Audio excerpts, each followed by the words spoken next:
재수 없는 년! 당장 내 집에서 꺼져! 명절 아침 시어머니는 며느리의 머리채를 잡아 맨발로 내쫓았습니다. 영하 10도의 칼바람 속에 내동댕이 쳐진 그녀의 등 뒤로 곰팡이 핀 낡은 김치통 하나가 날아왔습니다. 옛 위자료다. 이 신김치나 처먹고 떨어져. 그 쉰내 나는 뚜껑을 연 며느리는 바닥을 치며 오열하고 맙니다. 쓰레기인 줄 알았던 그 김치통 바닥에 상상조차 할 수 없는 충격적인 진실이 숨겨져 있었기 때문입니다. 과연 그 김치통 속에는 무엇이 들어있었길래 빈털터리 며느리를 300억 자산가로 만들었을까요? 사연 시작 전 구독과 좋아요를 눌러주시고 어디서 듣고 계신지 댓글 남겨주시면 그곳으로 기쁨이 넘치기를 진심을 다해 기도하겠습니다. 오늘의 사연 지금 시작합니다. 명절 당일 아침 평화롭던 부엌이 순식간에 지옥으로 변했습니다. 아, 뜨거워. 어머니. 펄펄 끓는 탕국 냄비가 제 발치에서 박살이 났습니다. 뜨거운 국물이 종아리에 튀어 살가죽이 벗겨지는 고통에 비명을 질렀지만 제 눈앞에 시어머니 순자 씨는 눈 하나 깜짝하지 않았습니다. 마치 귀신이라도 들린 듯 핏발선 눈으로 저를 노려보고 계셨습니다. 재수 없는 년, 아침 대바람부터 어디서 밥상머리에 숟가락을 얹어? 당장 안 꺼져? 어머니, 갑자기 왜 이러세요? 제가 뭘 잘못했다고. 잘못? 내년이 들어오고 나서 내 아들 사업 말아먹고 집구석에 우환이 끊이질 않아. 당장 나가. 내 눈앞에서 사라져. 어머니는 식탁 위에 있던 전 접시까지 집어 던지며 난동을 부렸습니다. 그때 안방에서 자다 깬 남편 태훈 씨가 뛰쳐나왔습니다. 아, 엄마. 아침부터 왜 이래 진짜. 남편은 저를 감싸기는커녕 귀찮다는 듯 인상을 찌푸리며 어머니를 말리는 신용만 했습니다. 오늘 시골 내려가야 한다니까. 제가 운전해야 하는데 왜 자꾸 건드려? 엄마 노망 났어? 시끄러워. 인연은 내 차에 못 태워. 재수옴부터. 어머니의 완력은 노인의 것이 아니었습니다. 어머니는 남편을 밀쳐내고 제 머리채를 휘어잡아 현관으로 질질 끌고 갔습니다. 저는 문지방을 붙잡고 버텼지만 머리카락이 한 움큼씩 뽑혀나가는 고통에 결국 손을 놓았습니다. 여보, 나 좀 살려줘. 태훈 씨. 제가 비명을 질렀지만 남편은 바닥에 침을 뱉으며 고개를 돌려버렸습니다. 현관문이 열리고 영하 10도의 칼바람이 들이닥쳤습니다. 나가. 다시는 내 아들 곁에 얼씬도 하지 마. 어머니는 저를 가차없이 밖으로 밀어버렸습니다. 맨발로 차가운 시멘트 바닥에 나뒹구는 제 위로 어머니가 무언가를 툭 던졌습니다.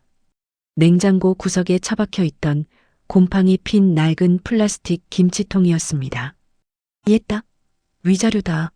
내년 팔자처럼 쉰내 나는 김치나 처먹고 떨어져라. 쾅! 철대문이 굳게 닫히고 안에서 빗장 걸리는 소리가 났습니다. 저는 닫힌 대문을 두드리며 오열했습니다. 그런데 그때 대문 안쪽에서 남편의 통화 소리가 들려왔습니다. 아씨, 자기야. 계획 틀어졌어. 엄마가 갑자기 미쳐서 날뛰는 바람에 그년 내쫓았어. 브레이크 다 끊어놨는데 차에 태우지도 못했다고. 저는 숨을 멈췄습니다. 브레이크를 끊어놨다니? 아, 몰라. 사고사로 위장해서 보험금 20억 타먹으려던 건 물 건너갔지 뭐. 근데 차라리 잘 됐어. 어차피 안 죽어도 이혼하고 자기랑 살려고 했잖아. 엄마가 쫓아내줬으니 위자료도 안 줘도 되고 땡큐지. 그냥 이대로 끝내자. 남편의 낄낄거리는 웃음소리가 대문 틈으로 새어나왔습니다. 온몸의 피가 차갑게 식어내렸습니다. 그는 저를 걱정한 게 아니었습니다. 저를 죽이려던 계획이 틀어져서 짜증을 냈던 겁니다. 개자식? 짐승만도 못한 놈들. 저는 입술을 깨물며 일어섰습니다. 명절 음식을 하느라 기름 냄새에 쩔은 옷, 헝클어진 머리, 피 흘리는 맨발. 하지만 제 눈앞에 덩그러니 놓인 건 어머니가 쓰레기처럼 던진 김치통뿐이었습니다. 저는 오기가 생겨 그 쉰내 나는 김치통을 품에 안았습니다. 이 치욕을 절대 잊지 않으리라 다짐하며 시장통 구석에 허름한 여인숙으로 들어갔습니다. 차가운 방바닥에 앉아 멍하니 김치통을 바라봤습니다. 배신감과 공포 그리고 허기가 동시에 밀려왔습니다. 저는 홧김에 김치통 뚜껑을 열었습니다. 이딴 거 먹고 죽어버릴 거야. 확 풍겨오는 곰팡이 냄새에 헛구역질이 났지만 손으로 김치 포기를 찢어발겠습니다. 그 순간이었습니다.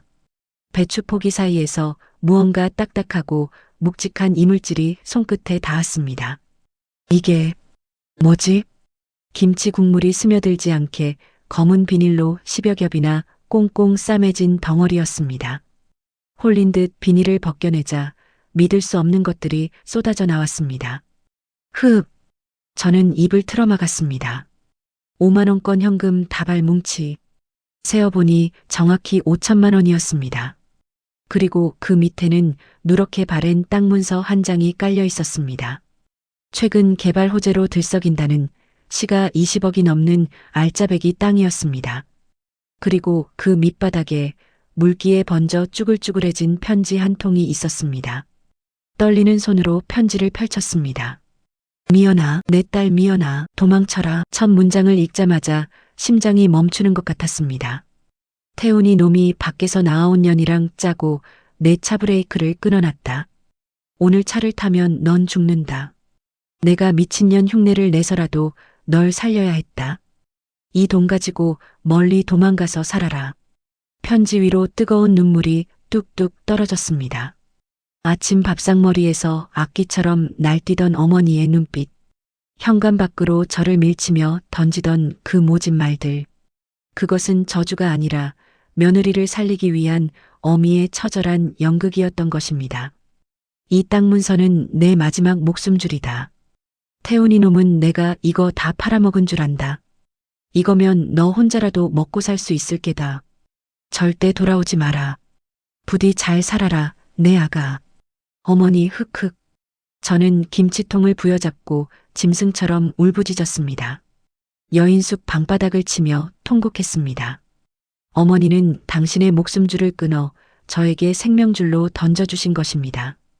한참을 울던 저는 눈물을 닦고 일어섰습니다. 거울 속에 비친 제 눈빛은 더 이상 도망자의 것이 아니었습니다. 살기가 서린 복수자의 눈빛이었습니다. 도망가라고요? 아니요, 어머니. 저 도망 안 가요. 저는 20억짜리 땅 문서를 품에 안으며 이를 갈았습니다. 어머니 혼자 그 지옥 구덩이에 두고 저만 살 수 없어요. 태훈이 그놈이 20억 보험금을 노렸다면 저는 이 돈을 미천 삼아 수백억을 벌어서라도 그놈을 짓밟아 줄 거예요. 저는 핸드폰을 꺼내 날짜를 확인했습니다. 김태훈, 내가 내 목숨값으로 책정한 그날이 바로 내 재산날이 될 것이다. 제 복수는 이제부터 시작입니다. 김태훈, 내 재산날을 받아주마. 여인숙 방바닥을 치며 맹세했지만 복수는 말처럼 쉽지 않았습니다. 당장 쫓아가서 죽여버리고 싶었지만 그랬다가는 저만 살인자가 되고 어머니는 영영 그 지옥에서 구하지 못할 게 뻔했습니다. 힘이 필요했습니다. 그놈을 법적으로, 사회적으로, 경제적으로 완벽하게 매장시킬 압도적인 힘이요. 그날부터 제 시간은 거꾸로 흘렀습니다. 어머니가 주신 20억짜리 땅 문서. 그걸 담보로 대출을 받아 작은 가게를 얻었을 때 사람들은 미쳤다고 했습니다. 하지만 저는 미친 게 맞았습니다. 복수에 미쳐 있었으니까요. 하루 20시간을 부엌에 서서 배추를 절이고 양념을 버무렸습니다.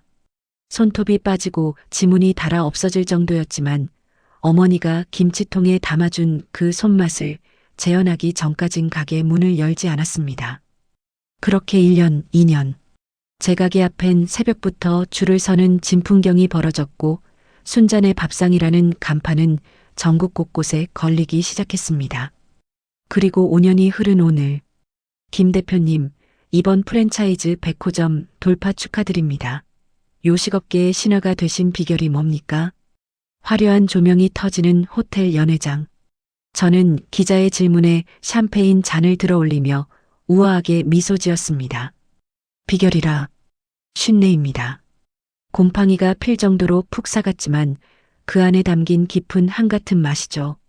좌중은 농담인 줄 알고 웃음을 터뜨렸지만 제 눈은 웃고 있지 않았습니다. 화려한 화이트 슈트를 입고 스포트라이트를 받는 지금 이 순간에도 제 속은 시커멓게 타들어가고 있었으니까요. 행사가 끝나고 리무진 뒷좌석에 오르자마자 저는 억지 미소를 지워버렸습니다. 조수석에 앉은 김 실장이 백미러로 제 눈치를 살피며 조심스럽게 서류 봉투를 건넸습니다. 대표님, 찾았습니다. 심장이 쿵 하고 내려앉았습니다. 지난 5년 악착같이 돈을 벌면서도 백방으로 수소문했던 어머니와 전 남편의 행방. 그들이 빚쟁이를 피해 야반도주를 하는 바람에 찾는데 너무 오랜 시간이 걸렸습니다.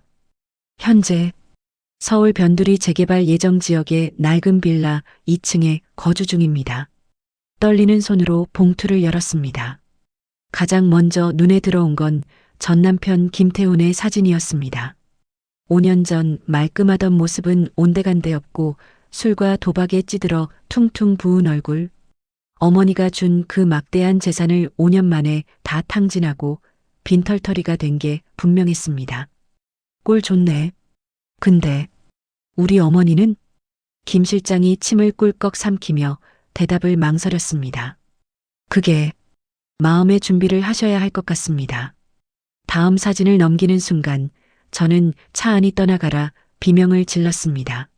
이게 우리 어머니라고? 말도 안 돼. 사진 속 어머니는 사람이 아니었습니다. 쓰레기 봉투와 짐짝이 가득 쌓인 베란다 구석.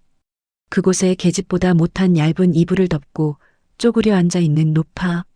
머리는 엉겨붙어 떡이 졌고 앙상하게 마른 팔다리에는 검붉은 피멍 자국이 가득했습니다. 피가 거꾸로 솟아 눈앞이 캄캄해졌습니다. 김 실장이 다급하게 설명했습니다. 김태훈 씨가 어머니를 중증 치매 환자로 등록해놓고 수급비랑 장애 수당까지 가로채고 있답니다. 동네 사람들한테는 어머니가 자꾸 집을 나가서 어쩔 수 없이 묶어놨다고 거짓말을 하고 있고요. 당장 차 돌려. 그 빌라로 가. 내가 가서 그 새끼들 다 찢어 죽여버릴 거야. 제가 차 문을 열려고 발버둥 치자 김 실장이 저를 뜯어말렸습니다. 대표님, 진정하셔야 합니다. 지금 가시면 다 망칩니다. 이걸 보고 어떻게 참아? 내 어머니가 개처럼 묶여 있는데. 가서 뭐라고 하실 겁니까? 경찰을 부르면요? 김태훈은 법적 보호자입니다. 치매 노인이 자해에서 생긴 상처라고 우기면 그만이에요. 5년 전 살인 미수 증거요? 이미 다 사라졌습니다. 지금 쳐들어가서 난동 부리면 그놈은 어머니를 데리고 또 야반도주할 겁니다. 그럼 영영 못 찾아요. 김 실장의 말이 비수처럼 꽂혔습니다. 맞습니다. 제가 지금 쳐들어가서 할 수 있는 건 고작 뺨 몇 대 때리고 경찰서에 끌려가는 것뿐입니다. 그 사이 태훈 씨는 어머니를 더 깊은 곳으로 숨겨버리거나 아예 없애버릴지도 모릅니다. 저는 거친 숨을 몰아쉬며 시트에 머리를 박았습니다. 분노로 온몸이 사시나무처럼 떨렸습니다. 그럼 어쩌라고? 저기서 죽어가는데 보고만 있으라고? 증거가 필요합니다. 빼도 박도 못할 학대 증거. 그리고 5년 전 대표님을 죽이려 했던 그 입으로 뱉는 자백. 그래야 놈들을 감옥에 쳐넣고 어머니를 합법적으로 모셔올 수 있습니다. 저는 흐르는 눈물을 닦아냈습니다. 이성은 김 실장의 말이 옳다고 했지만 감정은 당장이라도 달려가고 싶어 미칠 지경이었습니다. 그때 서류 봉투에서 종이 한 장이 떨어졌습니다. 태훈 씨가 올린 구인 광고였습니다. 급구 거동 불편한 치매 노인 돌봐주실 입주 요양보호사 구함. 월급 150, 숙식 제공, 말수 적고 튼튼하신 분 우대, 가족 없는 분 환영. 월급 150만 원에 24시간 입주라니. 요즘 세상에 이런 조건으로 일할 사람은 없습니다. 돈은 없는데 똥오줌 받아낼 노예가 필요했던 겁니다. 그 순간 제 머릿속에서 번개가 쳤습니다. 가족이 없고, 말수가 적고, 튼튼한 사람. 저는 천천히 고개를 들었습니다.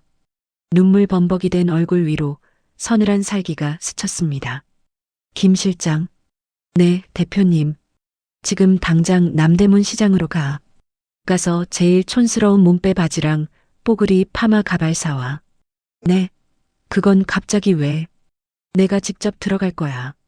그 집구석으로. 김 실장이 경악하며 입을 벌렸습니다. 대표님, 미치셨습니까? 대한민국 100대 기업 회장님이 거기를 왜 들어갑니까? 차라리 사람을 심으시죠. 아니, 다른 사람은 안 돼. 그놈들 의심 많아. 남이 찍어온 영상 따위로는 부족해. 내가 직접 내 눈으로 보고, 내 귀로 듣고, 내 손으로 증거를 잡아야 해. 그래야 놈들의 숨통을 확실하게 끊어놓을 수 있으니까. 저는 창밖을 바라보며 이를 갈았습니다. 화려한 성공, 수백억의 돈. 어머니를 구하지 못한다면 그 모든 게 무슨 소용일까요? 다음 날 아침, 거울 앞에는 세련된 회장 김미연은 없었습니다. 기미가 잔뜩 낀 거친 피부 분장, 도수 높은 돋보기 안경, 촌스러운 파마 가발에 무릎 나온 몸빼 바지를 입은 중년 여자가 서 있을 뿐이었습니다. 5년 전 맨발로 쫓겨나던 그날의 모습보다 더 초라해 보였습니다. 하지만 눈빛만은 형형하게 살아 있었습니다. 기다려요, 어머니. 며느리가 갑니다. 저는 명품백 대신 낡은 보따리를 둘러매고 굽 낮은 고무신을 신었습니다. 이것은 제 인생을 건 가장 위험하고 가장 처절한 연극의 시작이었습니다. 이제부터 난 대표이사 김미연이 아니야. 돈 없고 오갈 데 없는 연변 아줌마 김순옥이다. 저는 주먹을 꽉 쥐었습니다. 저 지옥 같은 빌라 문을 열고 들어가는 순간 저는 짐승이 되어야 합니다. 내 어머니를 물어뜯는 저 짐승들을 똑같이 물어뜯어 죽이기 위해서. 딩동. 초인종 소리에 심장이 쿵 내려앉았습니다. 5년 전 쫓겨나던 날 굳게 닫혔던 그 철문 앞입니다. 저는 심호흡을 하고 미리 준비한 촌스러운 뿔테 안경을 고쳐 썼습니다. 누구세요? 인터폰 너머로 날카로운 여자의 목소리가 들렸습니다. 태훈 씨의 내연녀, 아니 지금은 안주인 행세를 하는 오지은이었습니다. 저 구인 광고 보고 왔는디요. 일할 사람 찾는다고 해서. 저는 허리를 구부정하게 숙이고 연습한 대로 어눌한 사투리를 썼습니다. 잠시 후 도어락이 풀리고 현관문이 열렸습니다. 지은이 저를 위아래로 훑어보았습니다. 목이 늘어난 티셔츠에 몸빼 바지, 그리고 촌스러운 파마머리 가발. 성공한 회장 김미연의 모습은 어디에도 없었습니다. 아줌마가 전화한 사람? 들어와 봐요. 집 안으로 들어서자마자 퀴퀴한 냄새가 코를 찔렀습니다. 곰팡이 냄새와 음식물 쓰레기 냄새, 그리고 찌든 담배 냄새가 뒤섞인 악취였습니다. 거실 소파에는 태훈 씨가 늘어난 러닝셔츠 차림으로 누워 TV를 보고 있었습니다. 5년 전의 말끔함은 사라지고 술과 도박에 절어 배만 불룩 나온 중년 아저씨가 되어 있었습니다. 여보, 면접 보러 왔대. 좀 일어나봐. 지은이 태훈 씨의 발을 툭 찼습니다. 태훈 씨가 귀찮다는 듯 인상을 쓰며 저를 쳐다봤습니다. 순간 숨이 턱 막혔습니다. 제 차의 브레이크를 끊어 저를 죽이려 했던 살인마가 바로 눈앞에 있습니다. 당장이라도 멱살을 잡고 싶었지만 저는 바보처럼 해에 웃으며 고개를 숙였습니다. 안녕하세요. 김순옥이라고 해요. 태훈 씨는 저를 보고는 인상을 찌푸리며 코를 막았습니다. 아우 씨, 무슨 냄새가 이렇게 나? 아줌마 좀 씻고 다니지. 알아보지 못했습니다. 제 분장이 완벽해서가 아니었습니다. 그는 5년 전에도 그리고 지금도 저라는 사람에게는 손톱만큼의 관심도 없었던 겁니다. 그에게 저는 그저 돈 안 드는 하녀 혹은 냄새나는 늙은이일 뿐이었으니까요. 죄송해요. 제가 시골서 밭일하다가 급하게 올라와서. 씻으면 괜찮아요. 제가 굽신거리자 지은이 팔짱을 끼고 거만하게 물었습니다. 경력은 있어요? 우리 시어머니가 치매가 심해서 벽에 똥칠하고 난리도 아니에요. 힘께나 써야 하는데. 아이고, 제가 힘 하나는 장사주. 시골서 돼지도 키우고 소도 키웠는데 똥오줌 받아내는 거야 일도 아니구먼요. 시켜만 주시면 내 부모처럼 모시겠쥬. 월급 150인 거 알죠? 입주니까 쉬는 날은 따로 없고 집안일이랑 식사 준비도 다 포함이에요. 할 수 있겠어요? 그건 명백한 노예 계약이었습니다. 최저시급은커녕 사람을 짐승처럼 부려먹겠다는 신보였습니다. 하지만 저는 감사하다는 듯 손을 비볐습니다. 감지덕지죠. 서울서 먹여주고 재워주는데 돈까지 준다니께. 열심히 할게요. 저갈 데도 없어요. 태훈 씨와 지은은 자기들끼리 눈빛을 교환했습니다. 태훈 씨가 낄낄대며 말했습니다. 야, 딱이다. 말기 어두운 촌년이라 부려먹기 좋겠네. 싸게 잘 구했다. 그러게. 여권 없는 조선족보다 낫네. 아줌마 합격. 당장 짐 풀고 일해요. 지은이 턱짓으로 주방 옆 다용도실을 가리켰습니다. 저기 베란다 창고방에 노인네 있어요. 가서 기저귀부터 갈아요. 냄새나서 거실까지 못 나오게 문 꼭 닫고요. 저는 떨리는 다리를 억누르며 그 방문을 열었습니다. 보일러도 들어오지 않는 냉골, 잡동사니를 쌓아두는 창고 같은 곳이었습니다. 방 안의 광경은 지옥 그 자체였습니다. 창문 하나 없는 캄캄한 방, 습기 때문에 벽지는 온통 검은 곰팡이로 뒤덮여 있었습니다. 그 구석에 짐승의 우리처럼 철창이 쳐져 있었고 그 안에 어머니가 웅크리고 계셨습니다. 계집보다 못한 얇은 이불 하나를 덮고 썩은 음식물이 담긴 식판을 머리맡에 둔 채 무엇보다 충격적인 건 어머니의 발목에 채워진 녹슨 쇠사슬이었습니다. 인기척을 느낀 어머니가 천천히 고개를 들었습니다. 초점 잃은 눈동자, 앙상하게 마른 얼굴, 엉겨붙어 떡진 백발. 5년 전 저에게 살아서 도망가라고 외치던 그 당당하고 기백 넘치던 여장부는 없었습니다. 학대와 방임 속에 죽어가는 가여운 짐승만이 있을 뿐이었습니다. 목이 메어 말이 나오지 않았습니다. 당장이라도 달려가 어머니, 저 미연이에요. 늦어서 죄송해요. 라고 소리치고 싶어 입술을 꽉 깨물었습니다.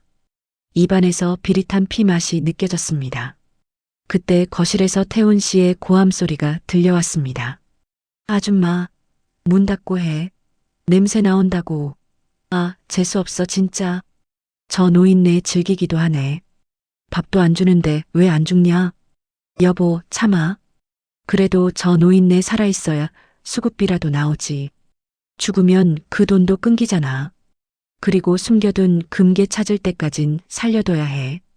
그 순간 제 눈에서 눈물이 아닌 불꽃이 튀었습니다. 저들은 사람이 아니었습니다. 괴물이었습니다. 돈 때문에 어머니를 짐승처럼 가두고 죽기만을 기다리는 악마들이었습니다. 저는 방문을 닫으며 주먹을 꽉 쥐었습니다. 손톱이 살을 파고들어 피가 배어 나왔지만 아픔조차 느껴지지 않았습니다. 그래, 김태훈. 오지은. 내가 원하던 호구 아줌마가 되어줄게. 저는 소매를 걷어붙이며 어머니에게 다가갔습니다. 어머니가 겁에 질려 몸을 움츠렸습니다. 앙상한 팔다리에는 구타당한 듯한 시퍼런 멍자국이 가득했습니다. 저는 수건에 따뜻한 물을 적셔 어머니의 멍든 몸을 조심스럽게 닦아내기 시작했습니다. 눈물이 어머니의 마른 등 위로 뚝뚝 떨어졌습니다. 미안해요. 너무 아프셨죠? 제가 다 닦아드릴게요. 사투리로 위장했지만 제 목소리는 울음으로 떨리고 있었습니다. 어머니의 흐릿한 눈동자가 저를 빤히 바라보았습니다. 저는 어머니의 멍자국을 닦으며 다짐하고 또 다짐했습니다. 이 집구석을 청소하러 온 게 아닙니다. 이 지옥 같은 집구석을 통째로 불태워버리러 온 것입니다. 조금만 기다리세요. 제가 아주 깨끗하게 치워드릴 거구먼요. 거실에서는 태훈 씨와 지은이 배달 음식을 시켜 먹으며 낄낄대는 소리가 들려왔습니다. 저 웃음소리가 비명으로 바뀔 날이 머지 않았습니다. 쾅! 새벽 2시 현관문이 부서질 듯 열리는 소리에 선잠이 깼습니다. 술에 찌든 태훈 씨가 비틀거리며 들어왔습니다. 그의 눈은 이미 풀려 있었고 손에는 다 마신 소주병이 들려 있었습니다. 아, 오지은, 나와봐. 이 집구석 냄새가 왜 이래? 지은이 부스스한 얼굴로 안방에서 나왔습니다. 아, 또 술 처먹고 지랄이야. 조용히 좀 해. 잠다 깼잖아. 야, 돈 내놔. 도박판에서 다 잃었단 말이야. 미천만 있으면 다 따는데. 돈이 어디 있어? 당신이 저번 달에 수급비까지 다 털어갔잖아. 나도 빈털털이야. 돈이 없다는 말에 태훈 씨의 눈이 뒤집혔습니다. 그는 씩씩거리며 베란다 쪽 다용도실을 노려보았습니다. 저 늙은이가 숨겨둔 게 있을 거야. 분명해. 5년 전에 땅 문서도 팔아먹었다고 했는데 판 돈이 있을 거 아니야. 태훈 씨가 다용도실 문을 발로 걷어찼습니다. 저는 화들짝 놀라 방문을 열고 나갔습니다. 어르신, 왜 그러세요? 제가 말릴 새도 없이 태훈 씨는 어머니가 갇혀있는 철창을 흔들어댔습니다. 아, 일어나. 자는 척하지 말고 일어나라고. 어머니는 공포에 질려 구석으로 몸을 웅크렸습니다. 태훈 씨는 철창 문을 열고 들어가 어머니의 멱살을 잡고 흔들었습니다. 내놔. 금괴 어디 숨겼어? 장판 밑이야? 아니면 기저귀 찼어? 말 안 해? 어머니는 비명도 지르지 못한 채 사시나무 떨듯 떨고만 계셨습니다. 5년 전 며느리를 살리려 20억짜리 땅 문서를 김치통에 숨겨보냈다는 걸 저 바보 같은 놈은 꿈에도 모르고 있었습니다. 이 독한 노인네가 진짜 맞아야 정신을 차리지. 태훈 씨가 어머니를 향해 발길질을 하려던 순간이었습니다. 안 돼요. 제가 몸을 날려 태훈 씨의 다리를 붙잡았습니다. 둔탁한 발길질이 제 어깨에 꽂혔지만 아픔을 느낄 새도 없었습니다. 저는 어머니를 등 뒤로 감싸 안으며 바닥에 납작 엎드렸습니다. 비켜. 이 촌년이 어디서 끼어들어? 사장님, 이러다 노인네 죽어요. 죽으면 큰일 나요. 죽으면 장례 치르면 되지 뭐. 비켜. 아이고, 죽으면 나라에서 나오는 돈도 다 끊기잖아요. 수급비랑 장애 수당이랑 한 달에 나오는 돈이 얼마인데 그걸 포기하실 거예요? 돈. 그 한마디에 태훈 씨의 발이 허공에서 멈췄습니다. 돈에 미친 놈에게는 효심도 윤리도 아닌 오직 돈만이 브레이크였습니다. 젠장. 태훈 씨는 바닥에 침을 퇴뱉었습니다. 그래. 돈 나오는 구멍을 막을 순 없지. 야, 오지은. 밥상이나 차려와. 태훈 씨는 비틀거리는 걸음으로 거실로 나갔습니다. 지은이 저를 보며 혀를 찼습니다. 아줌마, 눈치 빠르네. 잘했어. 저 노인네 죽으면 우리 굶어 죽어. 잘 감시해. 두 사람이 안방으로 사라지고 거실불이 꺼질 때까지 저는 어머니를 끌어안고 숨을 죽였습니다. 어머니의 심장이 터질 듯이 쿵쿵거리는 게 제 등 뒤로 느껴졌습니다. 한참 뒤 거실에서 태훈 씨의 코 골며 자는 소리가 들려왔습니다. 저는 그제야 어머니를 안고 있던 팔을 풀었습니다. 어두운 방 안 창문 틈으로 들어온 희미한 가로등 불빛이 어머니의 얼굴을 비췄습니다. 어머니는 여전히 공포에 질려 눈도 깜빡이지 못하고 계셨습니다. 저는 방문이 닫힌 것을 확인하고 떨리는 손으로 어머니의 손을 잡았습니다. 지금이 아니면 기회가 없었습니다. 하지만 소리를 낼 수는 없었습니다. 도청이라도 당하고 있을지 모르니까요. 저는 어머니의 거친 손바닥을 펼쳤습니다. 그리고 제 검지손가락으로 아주 천천히 글씨를 썼습니다. 어머니의 눈동자가 흔들렸습니다.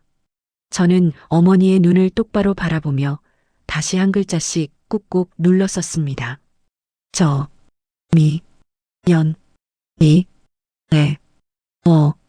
순간 어머니의 숨이 턱 멈췄습니다. 초점 없던 눈동자에 서서히 생기가 돌기 시작했습니다. 어머니가 떨리는 손을 들어 제 얼굴을 더듬었습니다.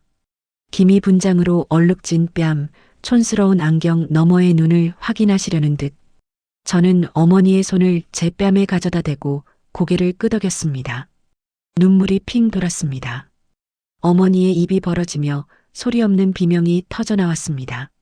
5년 전 맨발로 쫓겨나던 며느리, 죽은 줄 알았거나 영영 도망간 줄 알았던 딸 같은 며느리가 눈앞에 있습니다.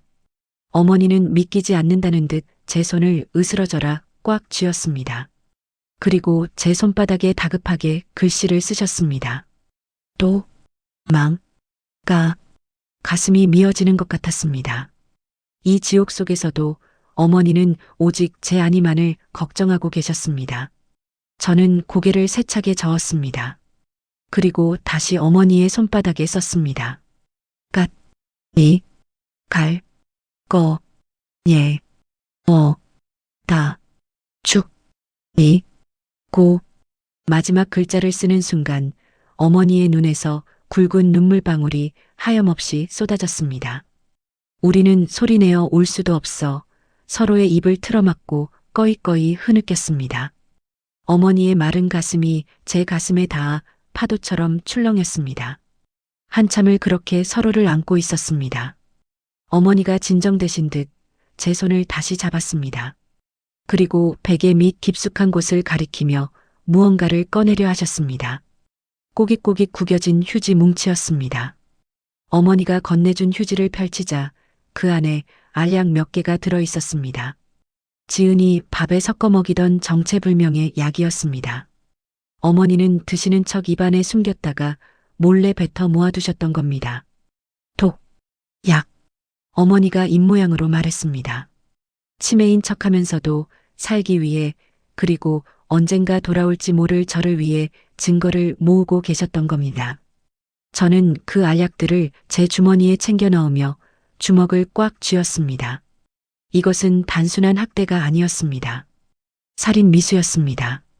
김태훈, 오지은, 너희는 오늘 며느리가 아니라 사신을 집안에 들인 거야. 저는 어머니를 눕혀드리고 이불을 덮어드렸습니다. 어머니는 제 손을 놓지 않으려 하셨지만 저는 안심하라는 듯 윙크를 해보였습니다. 이제부터는 전쟁입니다. 저는 가발 속에 숨겨두었던 초소형 녹음기를 꺼냈습니다. 그리고 거실로 살금살금 기어나갔습니다. 태훈 씨가 자고 있는 소파 밑, 그리고 안방 침대 밑, 집안 곳곳에 놈들의 목줄을 죄일 덫을 놓기 시작했습니다. 그날부터 저는 집안의 투명 인간이자 가장 무서운 감시자가 되었습니다. 태훈 씨와 지은이 외출한 틈을 타 저는 집안 구석구석을 뒤졌습니다. 거실 소파 밑, TV 장식장 뒤, 식탁 아래, 심지어 놈들이 뒹구는 안방 침대 프레임 밑바닥까지 손톱만 한 초소형 녹음기와 카메라를 설치했습니다. 성능은 최고급, 배터리는 한 달을 버티는 놈들이었습니다. 이제 이 집안에서 일어나는 모든 일은 제 손바닥 안에 있었습니다. 그리고 며칠 뒤 드디어 놈들이 본색을 드러냈습니다. 여보, 이거 봐봐. 효과 직방이라는데? 늦은 밤 지은이 택배 상자를 뜯으며 태훈 씨에게 무언가를 보여주었습니다. 저는 부엌에서 설거지하는 척하며 귀를 곤두세웠습니다. 그게 뭔데? 약이야? 쥐약. 무색무취라 밥에 섞으면 아무도 모른대. 요즘 시골 노인들 이걸로 실수해서 많이 간다더라. 심장이 쿵 하고 내려앉았습니다. 설거지하던 접시를 놓칠 뻔했습니다. 야, 그러다 걸리면 어떡해? 부검하면 다 나오잖아. 태훈 씨가 겁먹은 듯 물었지만 지은은 코웃음을 쳤습니다. 누가 치매 노인 죽은 걸 부검해? 그냥 노안으로 죽었다고 하면 땡이지. 그리고 한 방에 많이 먹이면 티나니까 아주 조금씩 매일매일 먹이는 거야. 시름시름 앓다가 자연스럽게 가게. 당신 머리 좋은데? 그래, 그 늙은이 밥값도 아까운데 차라리 잘 됐네. 빨리 보내버리고 보험금이나 타자. 두 사람은 악마의 속삭임을 나누며 낄낄거렸습니다. 어머니를 죽이는 계획을 짜면서 마치 주말 여행 계획이라도 세우는 것처럼 즐거워했습니다. 아줌마, 여기 밥상 좀 가져가. 지은이 부엌 쪽을 향해 소리쳤습니다. 저는 떨리는 가슴을 진정시키고 어수룩한 표정을 지으며 다가갔습니다. 네, 사모님. 어르신 진지 드려요. 식탁 위에는 하얀 쌀밥과 된장국이 놓여 있었습니다. 겉보기엔 멀쩡해 보였지만 자세히 보니 국물 위에 미세한 하얀 가루가 둥둥 떠 있었습니다. 이거 남기지 말고 싹 다 먹여요. 노인네 기력 떨어지면 큰일 나니까 영양제 탄 거예요. 지은이 뻔뻔한 얼굴로 거짓말을 했습니다. 저는 밥상을 받아들며 굽신거렸습니다. 아이고, 사모님은 효부세요. 제가 싹싹 긁어먹일게요. 밥상을 들고 돌아서는데 등 뒤에서 태훈 씨의 목소리가 들렸습니다. 많이 먹고 빨리 뒤져라, 제발. 저는 이를 악물고 다용도실 문을 열었습니다. 문이 닫히자마자 저는 밥상을 바닥에 내려놓고 주저앉았습니다. 분노로 온몸이 부들부들 떨렸습니다. 독, 약. 어머니가 며칠 전 제 손에 쥐어줬던 알약이 생각났습니다. 어머니는 이미 알고 계셨던 겁니다. 자신의 아들이 어미를 죽이려 한다는 사실을요. 어머니가 철창 안에서 저를 걱정스런 눈빛으로 바라보셨습니다. 저는 검지손가락을 입술에 대고 쉬타는 신용을 했습니다. 그리고 품속에서 미리 준비해온 보온 도시락을 꺼냈습니다. 제가 직접 만든 영양 가득한 전복죽이었습니다. 어머니, 이거 드세요. 저것들은 제가 다 처리할게요. 저는 쥐약이 든 국과 밥을 빈 비닐팩에 옮겨 담았습니다. 이것은 단순한 음식물 쓰레기가 아닙니다. 국가수에 보내 성분을 분석하면 놈들을 살인 미수로 쳐넣을 결정적인 증거가 될 것입니다. 어머니는 제가 떠먹여드리는 전복죽을 눈물과 함께 삼키셨습니다. 죽 한 숟가락에 눈물 한 방울. 그 모습을 보며 저는 맹세했습니다. 반드시 피눈물을 흘리게 해주마. 너희들이 어머니에게 먹이려던 그 독약, 너희들이 다 처먹게 될 거야. 그날 밤 저는 제 방에 틀어박혀 이어폰을 꽂았습니다. 녹음기에 저장된 놈들의 대화 내용을 확인하기 위해서였습니다. 아, 진짜 안 죽네. 오늘 약을 좀 더 탈까?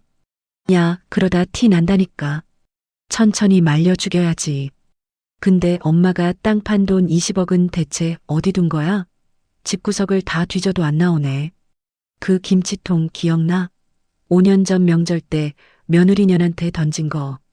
혹시 거기에 에이 설마 그 쉰내 나는 걸 누가 가져가? 그년이 갖다 버렸겠지. 아까워 죽겠네 진짜. 이어폰 너머로 들려오는 태훈 씨의 목소리에 저는 헛웃음이 나왔습니다. 그 쉰내 나는 김치통이 300억이 되어 돌아온 줄도 모르고 쥐약이나 타고 있는 꼴이라니. 저는 녹음 파일을 따로 저장하고 파일명을 살인 미수 증거 1호라고 붙였습니다. 그리고 김 실장에게 문자를 보냈습니다. 증거 확보 완료. 쥐약 성분 분석 의뢰 준비해. 다음 날 아침 지은이 방문을 열고 들어와 밥그릇을 확인했습니다. 깨끗하게 비워진 국그릇을 보고는 입꼬리를 실룩이며 웃더군요. 어머, 우리 아줌마가 재주가 좋네. 그 입 짧은 노인네 밥을 다 먹이고. 아이고, 제가 비행기 좀 태워드렸죠. 잘 드시던데요? 잘했어요. 앞으로도 계속 이렇게 영양제 타줄 테니까 남기지 말고 싹 다 먹여요. 알았죠? 그럼요. 맡겨만 주세요. 저는 멍청하게 웃으며 빈 그릇을 흔들어 보였습니다. 그 빈 그릇이 머지않아 내년의 밥그릇이 될 거다. 부엌으로 나가는 지은의 뒷모습을 보며 저는 안경 너머로 서늘한 눈빛을 보냈습니다. 독이 든 성배는 이미 채워졌습니다. 이제 놈들이 스스로 마실 차례입니다. 아줌마 잠깐만. 설거지를 하던 제 등 뒤로 지은의 날카로운 목소리가 꽂혔습니다.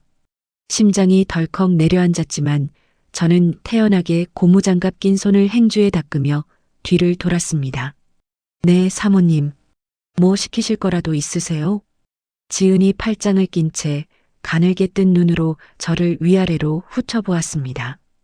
마치 엑스레이처럼 제 껍데기를 뚫고 그 안에 있는 김미연을 찾아내려는 듯한 눈빛이었습니다. 아줌마, 이상하네. 뭐가요? 제가 뭘 잘못했남요? 아까 거실 청소할 때 보니까 손놀림이 예사롭지 않던데?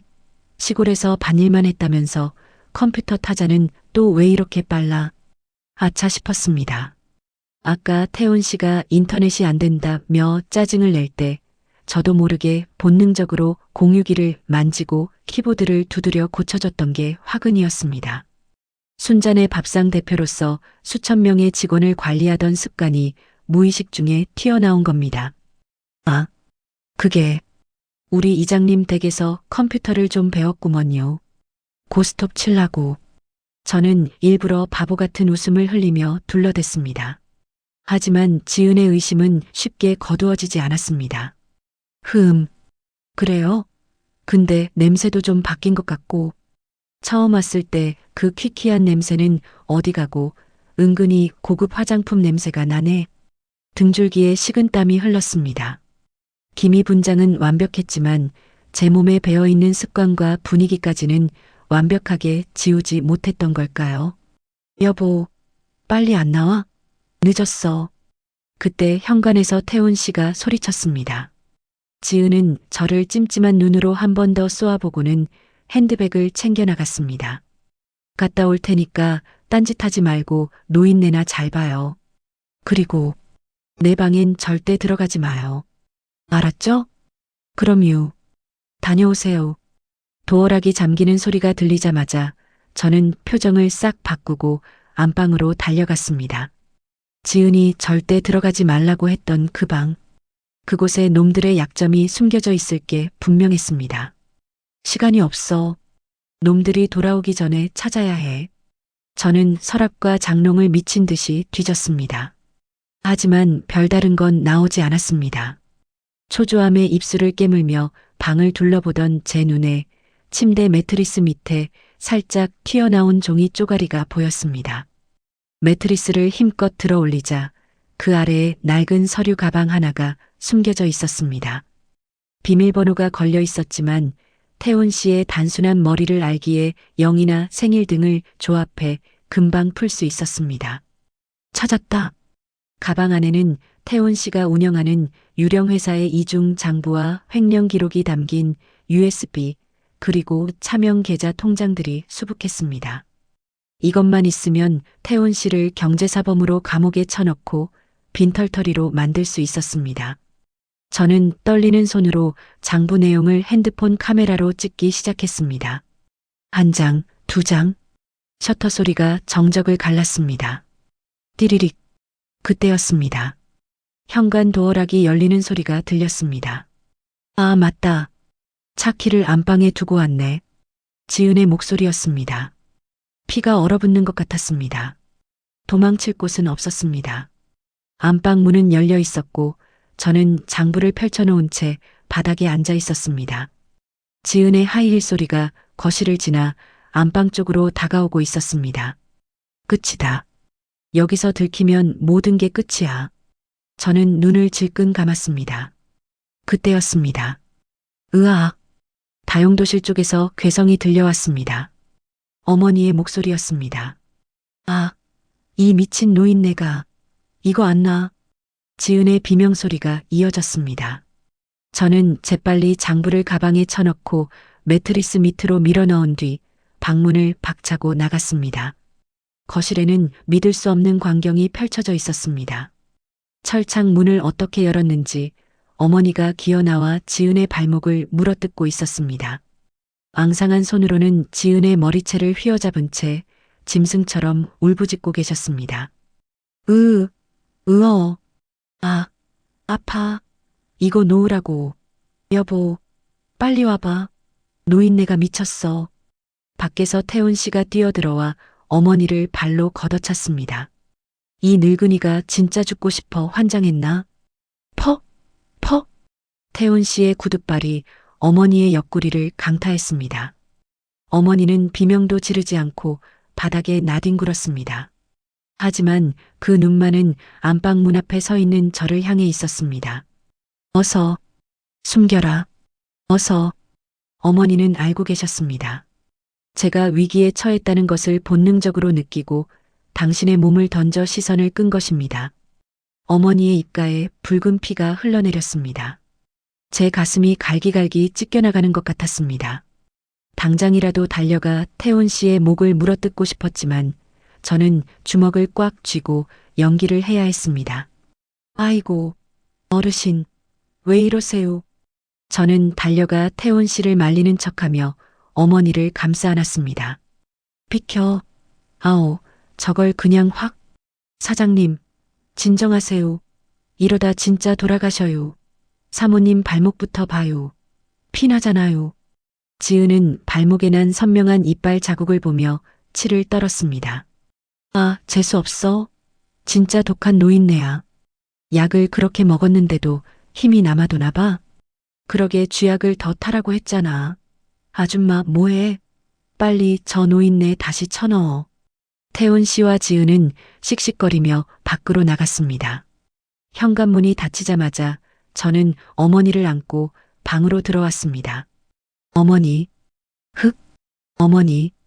어머니의 몸은 불덩이처럼 뜨거웠습니다. 갈비뼈가 부러졌는지 숨을 쉴 때마다 고통스러운 신음을 내뱉으셨습니다. 그런데도 어머니는 피 묻은 손을 들어 제 주머니를 톡톡 치셨습니다. 찻! 아니, 그 처절한 눈빛에 저는 눈물 범벅이 된 얼굴로 고개를 끄덕였습니다. 네, 찾았어요. 어머니 덕분에 다 찾았어요.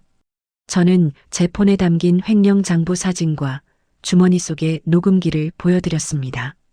어머니의 입가에 희미한 미소가 번졌습니다. 이제 끝 내자. 어머니가 입모양으로 말씀하셨습니다. 저는 어머니의 피 묻은 손을 제 뺨에 비비며 맹세했습니다. 네, 끝낼게요. 아주 잔인하고 확실하게. 그날 밤 저는 비서실장에게 전화를 걸었습니다. 목소리에는 더 이상 연변 아줌마의 어눌함은 없었습니다. 냉혹한 복수기의 서늘함만이 서려 있었습니다. 김 실장, 낚싯밥 준비해. 아주 큰 놈으로. 대표님 괜찮으십니까? 지금 바로 김태훈한테 연락해. JK그룹 회장이 100억 투자를 하고 싶어 한다고. 네, 100억이요? 어차피 내 돈 아니잖아. 놈을 지옥 꼭대기까지 끌어올렸다가 바닥으로 처박아 버릴 미끼니까. 전화를 끊은 저는 어둠 속에서 태훈 씨의 코 고는 소리를 들으며 싸늘하게 웃었습니다. 기대해, 김태훈. 내 인생에서 가장 달콤하고 가장 끔찍한 제안이 갈 테니까. 김태훈 사장님 되십니까? 다음 날 오후 태훈 씨의 핸드폰으로 전화가 걸려왔습니다. 태훈 씨는 모르는 번호라며 퉁명스럽게 전화를 받았습니다. 누구쇼? 나 바쁜데. 반갑습니다. JK그룹 비서실장 김철수입니다. 저희 회장님께서 김 사장님의 사업 계획서를 보고 깊은 감명을 받으셨습니다. 한번 뵙고 싶어 하시는데 시간 괜찮으십니까? 스피커폰 너머로 들리는 중후한 목소리에 태훈 씨의 눈이 휘둥그레졌습니다. JK그룹, 요식업계에서 모르는 사람이 없는 전설적인 대기업. 물론 그 회장님이 바로 제가 만든 가상의 인물이라는 건 꿈에도 모를 테지요. JK요? 거기가 날 왜? 아니, 물론 시간 되죠. 당장 됩니다. 그럼 내일 정오 여의도 콜레드 호텔 스위트룸으로 오십시오.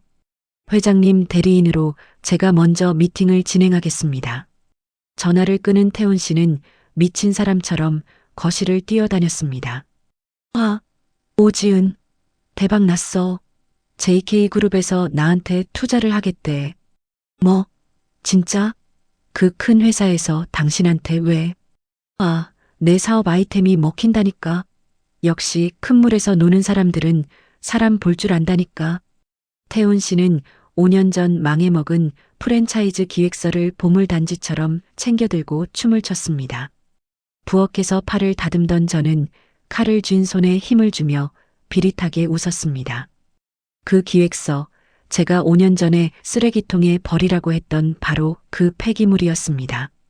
다음 날 태훈 씨는 10년도 더 된 양복을 꺼내 입고 폼을 잡으며 집을 나섰습니다. 저는 김 실장에게 문자를 보냈습니다. 물고기 들어간다. 낚시바늘 깊숙이 꽂아. 몇 시간 뒤 집으로 돌아온 태훈 씨의 얼굴은 그야말로 세상을 다 가진 표정이었습니다. 양손에는 김 실장이 쥐어준 최고급 한우 세트와 양주가 들려 있었습니다. 여보, 나 100억 투자 받는다. 100억? 현관문을 열자마자 태훈 씨가 고래고래 소리를 질렀습니다. 지은이 눈을 동그랗게 뜨고 달려나왔습니다. 미쳤어. 진짜 100억을 준대? 계약서는? 썼어? 가계약은 마쳤어. 회장님이 지금 해외 출장 중이라 귀국하시는 대로 본계약 찍기로 했어. 김 실장 말로는 회장님이 나를 아주 높게 평가하신대. 젊은 패기가 마음에 든다고. 태훈 씨는 샴페인을 터뜨리듯 양주병을 땄습니다. 저는 구석에서 걸레질하는 척하며 그 꼴을 지켜봤습니다. 젊은 패기가 아니라 멍청한 호구라서 마음에 든 건데 말이죠. 아줌마, 뭐해? 빨랑 와서 술상 안 봐오고. 오늘 내가 기분이다. 팁 줄게. 태훈 씨가 지갑에서 5만 원권 한 장을 꺼내 제 얼굴에 툭 던졌습니다. 지폐가 팔랑거리며 바닥에 떨어졌습니다. 5년 전 김치통을 던지던 그 손버릇은 여전했습니다. 아이고 사장님, 감사합니다요. 복 받으실 거구먼요. 저는 비굴하게 웃으며 돈을 주워 주머니에 넣었습니다. 이 돈도 나중에 위자료 청구할 때 증거로 써줄게. 술이 몇 잔 들어가자 태훈 씨의 본색이 더 적나라하게 드러났습니다. 이제 그깟 쥐약 탈 필요도 없어. 100억이 생기는데 저 늙은이 수급비 몇 푼이 대수야. 그럼 어떡하게? 그냥 놔둘 거야? 지은이 묻자 태훈 씨는 다용도실 쪽을 쳐다보며 침을 뱉었습니다. 갖다 버려야지. 냄새나고 재수 없잖아. 요양병원 알아볼 것도 없어. 그냥 저기 산속 기도원에다 처박아 두면 알아서 굶어 죽겠지. 내일 당장 처리해. 어머, 자기 결단력 짱이다. 그래, 이제 우리 급에 맞는 펜트하우스로 이사 가자. 두 사람은 어머니를 물건 취급하며 낄낄거렸습니다. 다용도실 문틈으로 어머니가 숨죽여 우는 소리가 들려왔습니다. 제 심장이 칼로 난도질 당하는 것 같았습니다. 그때 태훈 씨의 전화가 울렸습니다. 김 실장이었습니다. 아, 실장님. 네네, 술 한잔하고 있었습니다. 태훈 씨가 벌떡 일어나 굽신거렸습니다. 네, 회장님이요? 아, 귀국 일정이 당겨지셨다고요? 그럼 계약을. 통화 내용을 듣는 태훈 씨의 표정이 묘하게 변했습니다. 당황스러움과 환희가 뒤섞인 표정. 결혼식이요? 제 재혼식을요? 아, 회장님이 그런 경사스러운 자리에서 도장을 찍는 걸 좋아하신다고요? 화끈하시네. 알겠습니다. 당장 준비하겠습니다. 네네, 이번 주말이요? 가능합니다. 무조건 가능하죠. 전화를 끊은 태훈 씨는 흥분에 차서 지은을 끌어안았습니다. 아, 대박이다. 회장님이 우리 결혼식 비용 전액을 대주시겠대. 호텔에서 제일 비싼 코스로. 정말? 어머, 나 드레스 입는 거야? 게다가 하객들 보는 앞에서 100억 투자 계약서에 도장을 찍어주신단다. 이게 무슨 홍보 효과냐? 나 이제 대한민국 스타 회장이 되는 거야. 지은은 깍 소리를 지르며 방방 뛰었습니다. 두 연놈들의 꼴갑을 보며 저는 부엌으로 돌아와 칼을 갈았습니다. 서걱, 서걱. 무디어진 칼날이 시퍼렇게 빛을 냈습니다. 아줌마, 들었지? 이번 주말에 우리 결혼식이야. 아줌마도 와서 자빌 좀 거들어. 밥은 호텔 뷔페로 배 터지게 먹게 해줄 테니까. 지은이 거만하게 말했습니다. 아이고, 축하드려요 사모님. 제가 가서 굳은 일 다 해드릴게요. 걱정 마세요. 저는 고개를 조아리며 대답했습니다. 그럼요, 가야죠. 가서 당신들의 그 화려한 결혼식을 세상에서 가장 끔찍한 장례식으로 만들어 드릴 테니까요. 그날 밤 놈들이 술에 취해 골아떨어진 후 저는 어머니의 방으로 들어갔습니다. 어머니는 퉁퉁 부은 눈으로 저를 올려다보셨습니다. 어머니, 제가 어머니의 손을 잡자 어머니는 제 손바닥에 글씨를 쓰셨습니다. 죽여 저들을 죽여달라는 뜻이 아니었습니다. 더 이상 추하게 살고 싶지 않으니 차라리 당신을 죽여달라는 절규였습니다. 자식이 어미를 버리겠다고 떠드는 소리를 다 들으신 겁니다. 저는 어머니를 끌어안고 단호하게 속삭였습니다. 아니요. 죽는 건 저들이에요. 어머니는 살아서 저들이 무너지는 꼴을 맨 앞줄에서 보셔야죠. 저는 주머니에서 김 실장이 보내준 청첩장 시안을 꺼냈습니다. 화려한 금박으로 장식된 태훈과 지은의 이름, 그리고 그 아래 적힌 문구, 축복된 새 출발, 귀하를 정중히 모십니다. 저는 그 청첩장을 구겨 쥐며 싸늘하게 웃었습니다. 그래, 정중히 가주마. 내 인생을 건 축의금을 들고 파멸의 카운트다운이 시작되었습니다. 신랑 김태훈 군과 신부 오지은 양의 결혼을 축하하러 와주신 하객 여러분, 감사합니다. 호텔 웨딩홀은 화려한 꽃장식과 샹들리에로 눈부시게 빛났습니다. 태훈 씨는 최고급 턱시도를 입고 머리에는 기름을 잔뜩 바른 채 하객들 사이를 누비며 으스대고 있었습니다. 아이고, 박 사장. 와줘서 고마워. 내가 이번에 JK그룹이랑 100억 투자 계약 맺은 거 알지? 오늘 회장님이 직접 와서 도장 찍어주기로 했어. 나 이제 급이 달라. 어머, 진짜야? 태훈 씨 대단하다. 지은이는 좋겠네. 사모님 소리 듣고. 지은 역시 수천만 원짜리 명품 드레스를 휘감고 입이 귀에 걸려 있었습니다. 5년 전 남의 가정 파탄 내고 들어앉은 내연녀 주제에 세상에서 가장 고상한 신부인 척 연기하는 꼴이 가관이었습니다. 여러분, 곧 식이 시작됩니다. 그리고 오늘 아주 특별한 VIP가 오십니다. 제 인생의 은인이자 우리 회사의 구세주 JK그룹 회장님을 소개하겠습니다. 태훈 씨가 마이크를 잡고 들뜬 목소리로 외쳤습니다. 하객들이 웅성거리며 입구 쪽을 바라봤습니다. 조명이 어두워지고 핀 조명 하나가 웨딩홀의 거대한 문을 비췄습니다. 쿵! 육중한 문이 열렸습니다. 가장 먼저 들어온 건 말끔한 정장 차림의 김 실장이었습니다. 태훈 씨가 김 실장을 보고 반색하며 달려나갔습니다. 아이고, 실장님, 회장님은요? 뒤에 오십니까? 김 실장은 대답 대신 정중하게 허리를 숙여 뒤따라오는 사람을 에스코트했습니다. 또각. 대리석 바닥을 울리는 하이힐 소리가 정적을 갈랐습니다. 그리고 마침내 그 주인공이 모습을 드러냈습니다. 머리부터 발끝까지 완벽하게 세단된 순백의 정장, 어깨에 걸친 검은 코트 자락을 휘날리며 당당한 걸음걸이로 들어오는 여자, 선글라스를 벗자 드러난 그 서늘한 눈빛, 바로 저 김미연이었습니다. 순간 식장 안에는 숨막히는 침묵이 흘렀습니다. 하객들은 웅성거렸고 단상 위에 서 있던 지은은 드레스 자락을 밟고 비틀거렸습니다. 하지만 누구보다 경악한 건 태훈 씨였습니다. 그는 제 얼굴을 보고 뒷걸음질 치더니 귀신이라도 본 듯 소리를 질렀습니다. 너. 그의 눈동자가 지진이라도 난 듯 흔들렸습니다. 5년 전 쫓아낸 전처 김미연? 아니면 며칠 전까지 집구석에서 밥해대던 연변 아줌마 김순호? 그의 머릿속이 뒤죽박죽 엉키는 게 눈에 보였습니다.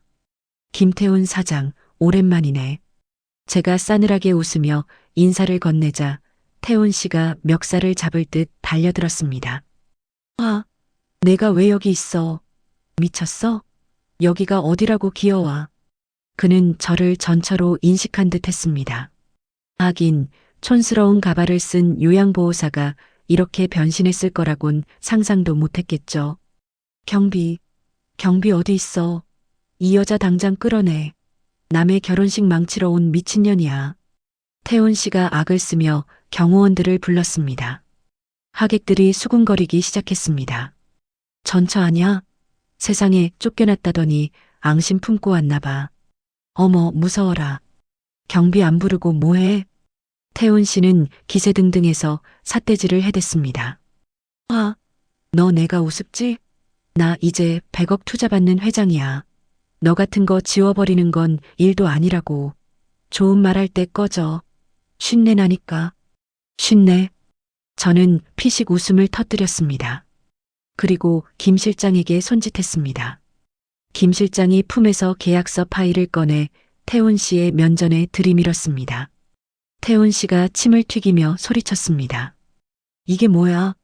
김 실장님, 회장님은 어디 가시고 이런 잡상인을 데려오신 겁니까? 네. 김 실장이 태훈 씨의 손목을 낚아채 꺾으며 차갑게 내뱉었습니다. 무례하군요. 말 조심하십시오. 아, 이거 안 나? 당신 미쳤어? 내가 누군 줄 알고. 당신이야말로 눈을 똑바로 뜨고 보시죠. 이분이 바로. 김 실장이 잠시 뜸을 들이더니 식장이 떠나가라 외쳤습니다. JK그룹의 실소유주이자 당신에게 100억을 투자하겠다고 제안하신 우리 회장님, 김미연 대표이사님이십니다. 뭐? 태훈 씨의 눈이 튀어나올 듯 커졌습니다. 지은은 비명을 지르며 주저앉았습니다. 식장 안의 모든 소음이 일순간에 진공청소기처럼 빨려 들어갔습니다. 회장님? 얘가? 태훈 씨가 덜덜 떨리는 손가락으로 저를 가리켰습니다. 저는 그 손가락을 우아하게 치워내며 단상 위로 올라갔습니다. 그리고 마이크를 잡았습니다. 아, 제 소개가 늦었네요. 스피커를 타고 흐르는 제 목소리에 하객들이 숨을 죽였습니다. 반갑습니다. 오늘 이 성대한 결혼식의 스폰서이자 김태훈 씨가 그토록 기다리던 투자자 김미연입니다. 저는 태훈 씨를 내려다보며 빙긋 웃었습니다. 왜요? 그렇게 찾던 회장님이 왔는데 절이라도 해야지? 말도 안 돼. 거짓말이야. 내가 어떻게. 너 연변 아줌마잖아. 너 거지잖아. 태훈 씨가 현실을 부정하며 발악했습니다. 저는 김 실장에게 눈짓을 보냈습니다. 김 사장님이 아직 상황 파악이 안 되시는 것 같네. 계약서 도장 찍으러 왔냐고요? 아니요. 저는 품에서 붉은색 봉투 하나를 꺼냈습니다. 축의금 봉투가 아니었습니다. 결혼 선물 가져왔어요. 당신들이 내 어머니에게 그리고 나에게 저지른 짓들에 대한 아주 특별한 답례품이죠. 선물? 그게 뭔데? 틀어. 제 짧은 명령과 함께 식장 정면에 초대형 스크린이 번쩍였습니다. 아름다운 웨딩 사진이 걸려있던 그곳에 지지직거리는 노이즈와 함께 낯익은 영상이 재생되기 시작했습니다. 어두컴컴한 골방, 철창 안에 갇혀있는 노인, 그리고 그 밥그릇에 하얀 가루를 타며 낄낄대는 두 남녀의 모습. 야, 쥐약 좀 더 타. 노인네가 즐겨서 안 죽네. 걱정 마. 오늘 밤이면 끝날 거야. 보험금 나오면 하와이 가자. 태훈 씨와 지은의 목소리가 고성능 스피커를 찢을 듯이 울려 퍼졌습니다. 순식간에 결혼식장은 공포 영화관으로 변했습니다. 야, 저게 뭐야? 결혼식장은 순식간에 아수라장이 되었습니다. 대형 스크린에서 흘러나오는 기괴한 웃음소리와 충격적인 영상의 하객들은 경악을 금치 못했습니다. 영상 속 태훈 씨는 밥그릇에 하얀 가루를 타며 낄낄대고 있었고 지은은 옆에서 더 넣어, 더, 그래야 빨리 죽지, 라며 부추기고 있었습니다. 그것은 누가 봐도 명백한 살인모의 현장이었습니다. 꺼, 당장 꺼, 저거 안 꺼.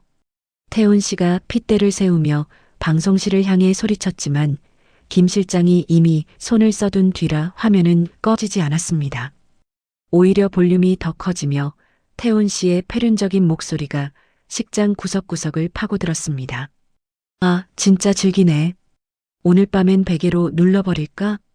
미쳤어? 그럼 타살 흔적 남잖아. 그냥 굶겨. 며칠 굶으면 알아서 가겠지. 하객석에서 웅성거림이 비명과 욕설로 바뀌었습니다. 세상에, 저거 사람 새끼들 맞아? 어머니를 죽이려고 했다고? 짐승만도 못한 놈들. 태훈 씨의 부모님 지인들은 얼굴을 들지 못했고 지은의 친구들은 혐오스럽다는 듯 뒷걸음질 쳤습니다. 가장 충격을 받은 건 투자자라고 태훈 씨를 믿고 왔던 업계 관계자들이었습니다. 김 사장, 이게 다 사실이야? 당신 페리나였어? 아닙니다. 오해입니다. 이거 다 조작이에요. 요즘 딥페이크 기술이 얼마나 좋은데 저 여자가 절 음해하려고 만든 가짜 영상이라고요. 태훈 씨는 식은땀을 비오듯 흘리며 변명했지만 이미 믿는 사람은 아무도 없었습니다. 그때 단상 위에 서 있던 제가 마이크를 다시 잡았습니다. 조작이라고요? 그럼 이건 어떻게 설명하실래요? 제 손짓에 스크린 화면이 바뀌었습니다. 이번에는 태훈 씨가 유령 회사를 통해 어머니의 수급비와 장애 수당을 빼돌리고 회사 돈을 횡령해 도박 자금으로 쓴 입출금 내역이 엑셀 파일로 떴습니다. 날짜, 금액, 사용처까지 빼도 박도 못할 증거들이었습니다. 그리고 여기 당신들이 어머니 앞으로 몰래 들어놓은 사망 보험 증서까지. 스크린에 보험 증권 사본이 띄워지자 태훈 씨는 더 이상 변명할 말을 잃었습니다. 궁지에 몰린 쥐가 고양이를 문다고 했던가요? 태훈 씨의 눈빛이 살기로 번들거렸습니다. 이 악마 같은 년, 내가 내 인생을 망치려고 작정했구나. 죽여버릴 거야. 태훈 씨가 단상 위로 뛰어올라 제 멱살을 잡으려 했습니다. 하지만 제 털끝 하나 건드릴 수 없었습니다. 김 실장이 태훈 씨의 팔을 낚아채 그대로 바닥에 매다 꽂았습니다. 태훈 씨는 소리를 내며 대리석 바닥에 처박혔습니다. 무례하군요. 감히 누구 몸에 손을 댑니까? 김 실장이 태훈 씨의 등 뒤를 짓누르며 차갑게 말했습니다. 저는 바닥에 납작 엎드린 태훈 씨를 내려다보며 우아하게 하이힐 굽으로 그의 손등을 밟았습니다. 으악, 내 손. 아직 아파하긴 일러, 김태훈. 이건 시작에 불과하니까. 저는 마이크를 입에 대고 식장에 모인 모든 사람에게 들리도록 또렷하게 말했습니다. 여러분, 이 결혼식은 사기입니다. 이 남자는 투자받은 100억으로 호의호식하려 했겠지만 그 돈은 애초에 존재하지 않았습니다. 제가 이 쓰레기들을 청소하기 위해 만든 미끼였으니까요. 뭐라고? 지은이 주저앉은 채 덜덜 떨며 물었습니다. 당신들이 그토록 원하던 100억, 펜트하우스, 명품, 다 꿈이야. 깨어나 보니 지옥인 기분이 어때? 하객들은 저에게 박수를 보내기는커녕 혐오스러운 표정으로 태훈과 지은을 향해 손가락질했습니다. 누군가 먹다 남은 케이크 조각을 태훈 씨에게 던졌습니다. 에라이, 더러운 놈들, 퇴. 생크림 범벅이 된 태훈 씨는 비참한 꼴로 바닥을 기었습니다. 지은은 드레스를 질질 끌며 도망치려 했지만 이미 출입구는 빚쟁이들과 경찰들로 막혀 있었습니다. 김태훈 씨, 오지은 씨, 존속 살해 미수 및 횡령, 사기 혐의로 긴급 체포합니다. 경찰들이 들이닥쳐 두 사람의 손목에 수갑을 채웠습니다. 철컹. 차가운 금소금이 식장에 울려 퍼졌습니다. 이거 난 억울해. 이거 다 모함이야. 우리 엄마 치매라고. 치매 노인네 말만 믿고 이러는 게 어디 있어. 태훈 씨가 경찰들에게 질질 끌려가며 발악했습니다. 끝까지 반성은커녕 어머니를 치매 환자로 몰아세우는 추악한 모습. 치매. 그때 식장 뒤편에서 휠체어 바퀴 굴러가는 소리가 들렸습니다. 모세의 기적처럼 하객들이 양옆으로 갈라졌습니다. 그 길 끝에 김 실장의 부하 직원이 미는 휠체어를 타고 어머니가 들어오고 계셨습니다. 말끔하게 씻고 고운 한복을 차려입으신 어머니. 하지만 눈빛만은 5년 전 국그릇을 던지던 그날보다 더 매섭게 불타오르고 있었습니다. 태훈 씨가 어머니를 보고 눈을 휘둥그레 떴습니다. 엄마. 그래. 내가 밥에 쥐약 타서 죽이려던 내 애미다. 어머니의 목소리는 작았지만 그 울림은 천둥보다 컸습니다. 태훈 씨는 사색이 되어 더듬거렸습니다. 아니, 그게 아니라 엄마 정신 오락가락하잖아. 그렇지? 내가 엄마 얼마나 극진히 모셨는데. 닥쳐라. 어머니가 휠체어 손잡이를 꽉 잡았습니다. 그리고 믿을 수 없는 일이 벌어졌습니다. 거동도 못한다던 어머니가 휠체어에서 벌떡 일어나신 겁니다. 비틀거리지만 단호한 걸음으로 어머니는 아들 태훈 씨의 코앞까지 걸어갔습니다. 그리고 온 힘을 다해 손을 들어 올렸습니다. 자, 호된 따기 소리가 식장의 정적을 깨뜨렸습니다. 태훈 씨의 고개가 휙 돌아갔습니다. 나는 치매가 아니다. 내 놈이 만든 그 지옥 속에서 내 며느리가 올 때까지 정신줄을 놓지 않고 버티고 있었을 뿐이다. 어머니의 호통에 태훈 씨는 털썩 주저앉아 오줌을 지렸습니다. 그 비참하고 추악한 꼴을 내려다보며 어머니는 피를 토하듯 말씀하셨습니다. 나는 오늘부로 자식이 없다. 내 아들은 5년 전에 죽었다. 내 앞에 있는 건 돈에 미쳐 제 애미도 몰라보는 괴물일 뿐이다. 경찰들이 멍하니 있던 태훈 씨와 지은을 일으켜 세워 끌고 나갔습니다. 식장 밖으로 사라지는 그들의 비명소리가 짐승의 울음소리처럼 처량했습니다. 저는 단상에서 내려와 어머니에게 달려갔습니다. 다리에 힘이 풀려 쓰러지려는 어머니를 제가 부축했습니다. 어머니, 고생하셨어요. 이제 다 끝났어요. 어머니는 제 품에 안겨 어린아이처럼 엉엉 우셨습니다. 그날의 눈물은 5년 전 이별의 슬픔이 아니었습니다. 드디어 지옥에서 벗어난 해방감, 그리고 다시 만난 가족에 대한 뜨거운 사랑이었습니다. 하객들은 숙연해져 아무 말도 하지 못했습니다. 화려했던 결혼식장은 그렇게 탐욕의 무덤이 되었습니다. 결혼식장은 순식간에 난장판이 되었습니다. 경찰에게 연행되어 나가는 태훈 씨와 지은은 서로를 물어뜯으며 악을 썼습니다. 이게 다 너 때문이야. 내가 쥐약 타자고 했잖아. 내가 꼬셔서 한 거라고. 웃기지 마. 5년 전에 미연 언니 차 브레이크 끄는 건 당신이잖아. 난 그때 알지도 못했어. 나만 죽을 순 없어. 지은이 태훈 씨의 머리채를 잡고 흔들었습니다. 서로의 치부를 밑바닥까지 까발리는 그들의 추악한 모습에 하객들은 고개를 돌렸습니다. 경찰차에 태워지는 마지막 순간까지 태훈 씨는 저를 향해 소리쳤습니다. 김미연, 두고 봐. 내가 나가면 가만 안 둬. 내 돈 내놔. 그 100억 내 거라고. 그는 끝까지 반성 대신 돈 타령이었습니다. 저는 경찰차 문이 닫히는 것을 보며 싸늘하게 은조렸습니다. 평생 감옥에서 썩어봐. 거긴 10원 한 장도 아쉬울 테니까. 모든 소란이 끝나고 텅 빈 예식장에 저와 어머니만 남았습니다. 저는 휠체어에 앉아 계신 어머니 앞에 무릎을 꿇었습니다. 화려한 화장과 드레스, 성공한 회장이라는 껍데기를 다 벗어던지고 5년 전의 며느리로 돌아가 어머니의 거친 손을 잡았습니다. 어머니, 이제 집에 가요. 진짜 우리 집으로요. 어머니는 말없이 제 손등에 뜨거운 눈물을 떨구셨습니다.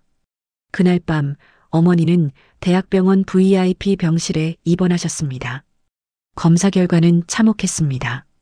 갈비뼈 골절, 심각한 영양실조, 그리고 장기간의 약물 중독으로 인한 장기 손상. 의사 선생님은 이 몸으로 어떻게 버티셨는지 기적입니다 라며 혀를 찼습니다. 정신력이에요. 며느리가 올 때까지 죽으면 안 된다는 그 집념 하나로 버티신 겁니다. 저는 산소호흡기를 낀 채 잠든 어머니의 얼굴을 보며 하염없이 울었습니다. 나를 살리기 위해 미친 척 연기를 하셨고 나를 기다리기 위해 짐승 같은 삶을 견디셨습니다. 이제는 제가 어머니를 지킬 차례였습니다. 수사는 일사천리로 진행되었습니다. 제가 모은 녹음기와 CCTV 영상, 그리고 결혼식장에서 놈들이 뱉은 자백들은 완벽한 증거가 되었습니다. 특히 지은이 5년 전 브레이크 사건을 언급한 덕분에 공소시효가 남은 살인 미수 혐의까지 추가되었습니다. 재판 당일 죄수복을 입고 피고인석에 앉은 태훈 씨는 반쯤 넋이 나가 있었습니다. 판사가 주문을 읽어 내려갔습니다. 피고인 김태훈, 존속 살해, 미수, 살인 예비 음모, 특경법 위반 횡령 및 사기 등 죄질이 극히 불량하고 반성의 기미가 없는 바 징역 15년을 선고한다. 공범 오지은에게는 징역 10년을 선고한다. 15년이라니. 판사님, 억울합니다. 저는 시키는 대로. 태훈 씨가 발악하다 교도관들에게 질질 끌려나갔습니다. 방청석에 앉아있던 저는 조용히 눈을 감았습니다. 15년. 놈이 감옥에서 청춘을 다 바치고 나올 때쯤이면 세상은 그를 기억조차 하지 않을 것입니다. 그것으로 충분했습니다. 법원을 나서자 맑은 하늘이 눈에 들어왔습니다. 김 실장이 차 문을 열며 물었습니다. 대표님, 이제 어디로 모실까요? 회사로 가십니까? 저는 고개를 저으며 활짝 웃었습니다. 아니, 마트 들렀다 집에 갈 거야. 오늘 저녁엔 김치찌개를 끓여야겠어. 어느덧 겨울이 가고 봄이 왔습니다. 한강이 내려다 보이는 저의 아파트 거실에는 따사로운 햇살이 가득 들어왔습니다. 어머니, 간 좀 보세요. 짜요? 부엌에서 제가 국자를 내밀자 어머니가 호로록 맛을 보셨습니다. 살이 통통하게 오르고 혈색이 좋아진 어머니는 이제 지팡이 없이도 거실을 걸어 다니실 만큼 건강해지셨습니다. 딱 좋다. 역시 우리 며느리 손맛은 타고났다니까. 에이, 다 어머니한테 배운 거죠. 순잔의 밥상 레시피가 다 어머니 거잖아요. 우리는 마주보고 웃음을 터뜨렸습니다. 5년 전 국그릇이 날아다니고 욕설이 오가던 그 지옥 같던 명절 아침과는 딴판이었습니다. 이 평범하고 소박한 웃음을 되찾기 위해 우리는 그토록 먼 길을 돌아왔나 봅니다. 미연아, 저기 좀 봐라.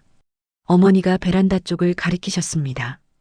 그곳엔 5년 전 어머니가 저에게 던졌던 그 낡은 플라스틱 김치통이 깨끗하게 씻겨져 화분으로 쓰이고 있었습니다. 그 안에는 노란 풀이 지어 꽃이 활짝 피어 있었습니다. 저 김치통? 버리려고 했는데 어머니가 굳이 쓰시겠다고 하셨잖아요. 그럼 저게 어떤 통인데? 내 목숨이고 우리를 다시 만나게 해준 보물단지 아니냐? 어머니가 꽃잎을 쓰다듬으며 말씀하셨습니다. 그날 널 내쫓고 대문 뒤에서 얼마나 울었는지 모른다. 이 쉰내 나는 김치통이 널 살려주기만을 빌고 또 빌었어. 근데 그게 이렇게 꽃을 피워낼 줄은 몰랐구나. 어머니, 고맙다 미연아. 도망가지 않고 나 같은 늙은이 살리러 다시 와줘서, 나를 지옥에서 꺼내줘서 정말 고맙다. 어머니의 눈시울이 붉어졌습니다. 저는 앞치마에 손을 닿고 어머니를 와락 끌어안았습니다. 무슨 말씀을요? 어머니가 저 살리신 거예요. 그 돈 아니었으면 저 벌써 한강 갔거나 굶어 죽었을 거예요. 우린 서로가 서로를 구한 거예요. 그래, 내 딸아. 이제 우리 아프지 말고 나쁜 놈들 생각도 하지 말고 남은 인생 꽃놀이나 다니면서 살자꾸나. 네, 어머니. 100살까지 저랑 사셔야 해요. 맛있는 거 매일 해드릴게요. 따뜻한 밥상 앞에 마주 앉은 두 사람. 김이 모락모락 나는 하얀 쌀밥 위에 어머니가 갓 담근 빨간 김치를 찢어 올려주셨습니다. 자, 아해라. 이번엔 쉰내 안 난다. 아주 맛있다. 제가 입을 크게 벌려 받아 먹자 매콤하고 알싸한, 그러면서도 달큰한 김치 맛이 입안 가득 퍼졌습니다. 그것은 복수의 맛도 회한의 맛도 아니었습니다. 진짜 가족이 함께 나누는 세상에서 가장 따뜻한 봄날의 맛이었습니다. 창밖으로 벚꽃잎이 눈처럼 흩날리고 있었습니다. 우리의 긴 겨울은 끝났습니다. 이제 진짜 봄이 시작되었습니다.